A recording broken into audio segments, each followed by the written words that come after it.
তারা কয়েকদিন আমার বোনটারা আমার বোন জামাইরে অত্যাচার করতেছে বুঝলি।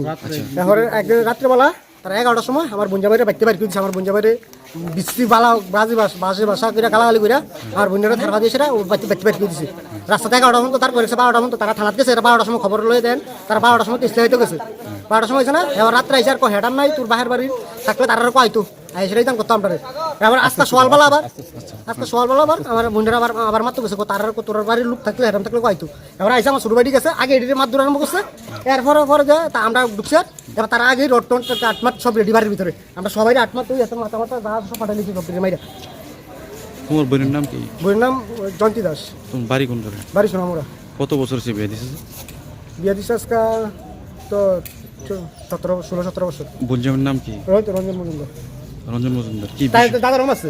আচ্ছা, বিষয়টা কি লইয়া লাগছে মানে কাজের বিষয়টা তারা ফ্যামিলি ম্যাটার। আমার বোনের এটা তো টাইম না, আমার বোনের মাত্র যায় প্রত্যেকবার তারাই তা করলো আমার বোনের মাত্র যায়। কজন আক্রমণ করছে? তারা হয়তো তারা বাপ, এবারে তারা দুই ভাই, তারা দুই ভাইয়ের বউ। এদের নাম জানুনি? তার নাম দীপক মজুমদার, সঞ্জয় মজুমদার, আর বড়টার নাম হচ্ছে সোমা, আর ছোটার নাম হচ্ছে হেফি। চালের নাম। এখন কি তোমরা এই বিষয়ে কোনো মামলা টামলা করবা? হ্যাঁ আমরা মামলা করুন। তোমার নাম?